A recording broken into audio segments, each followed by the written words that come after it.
23-7-6 tonight. Career 29-7-6 against the Bulls. Could you kind of explain, is it the atmosphere or the withstanding rivalry against the Bulls that really fuels you over here? Well, it's always great to play in this building. For me personally, I just try to, make plays happen for my teammates. And tonight was another one of those nights. I mean, we're in a really good flow, and my teammates, was carrying the load, and just try to implement my, my imprint on the game at, any time of the game. Brian, could you tell us how you feel about the Buckeyes not being able to get in the playoffs this year? I mean, obviously you want to, when you're a historic program like Ohio State, you want to put yourself in a position to be able to compete for a national championship. And we had a tough break in a couple of losses that we had this year, but I think the committee did a great job with the top 4 teams that they picked, and we still got a bowl game to close out a great season for us. Ron, you've been on teams with winning streaks, long ones in the past. What's it like when you guys are clicking like you are right now?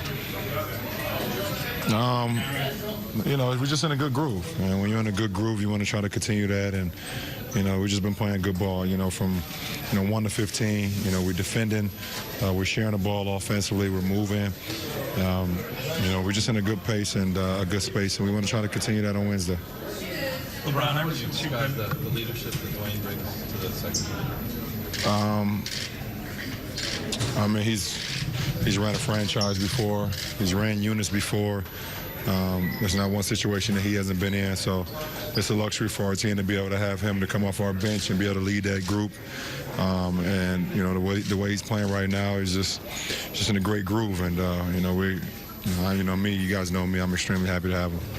You guys have won 7 straight during this streak on the road. You're 9-3 overall. What stands out to you about that mentality when you guys are away? You gotta be a road warriors, and when you hit the road, it's gonna be tough. You're gonna have the adversity of the fans and the crowd, and the team is always, pretty much plays, a lot better, on their home floor. So, for us to have, playing the way we've been playing on the road as of late, lets us know that we're playing good ball, and we want to try to continue that.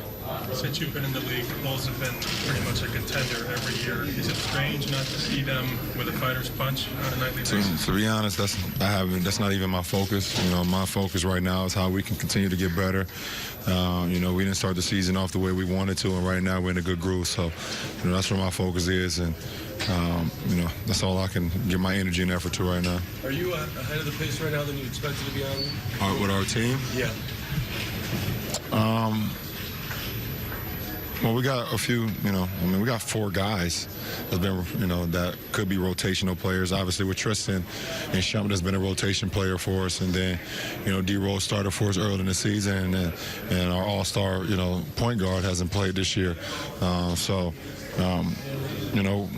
We're where we want to be today, and that's all we can focus on. And tomorrow's another day for us to get better. And then Wednesday, we have another opponent coming into our building. So, we're where we want to be right now.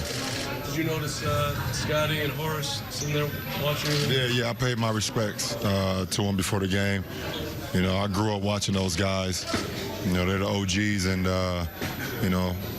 like I said, I grew up watching Scottie. I grew up watching Horace, and seeing the things that they did on a nightly basis. I wanted to always, be on the floor. I wish, as a kid, I was like, I wish I could get out there and play with those guys someday. What was the exchange you had with Scottie as you had that finish and you looked over at him? Well, it was a chain of plays that happened. Someone shot a 3 for our team and it hit the rim, but their scores table never reset the shot clock. And when I got the ball, I had to shoot a bad shot, and I don't like shooting bad shots. So, he heard me say to the ref that I had to, shoot a forced shot because they didn't reset the shot clock. And the very next play, I was able to get into the lane and get an and-one finish with the left hand. And I looked over and said, those are the type of shots I like to take. And it was a fun exchange, with Scottie there at that point. Last one. Did you see the streak coming before it started? No. I saw. I can't say this. No, I'm not Nostradamus. So I did not see the streak. But in the Houston game, I seen the way we played in that game, and I said if we can build off that game, then we can kind of turn the things around. And that was a great road trip for us. That was the Houston, Dallas, New York, Charlotte trip. And you know, we kind of put it on after we lost that game in Houston. We was like, listen, we need to go 3-0 for the rest of this trip to kind of reshape the season. And you know, we did that. There was one play where I think you found Corver in the corner, and you were looking at the top first. Then you've always had the vision. I'm just wondering, did that grow as the career went along, or do you always see the court like that? Well, I've always had the vision since I was a kid, and you know, getting my teammates involved has always been something that I kind of. That's the best play for me. That's what I get excited about, to see my guys get open looks. And then, you know, as a professional, you know, you got to go through the plays and learn likes and pros and cons of your teammates, and then you know where your guys are going to be. You know, guys are going to be in their specific spot, and you just try to put the ball on time, on target where they are, and trust that they're going to make it, which I believe in all my teammates.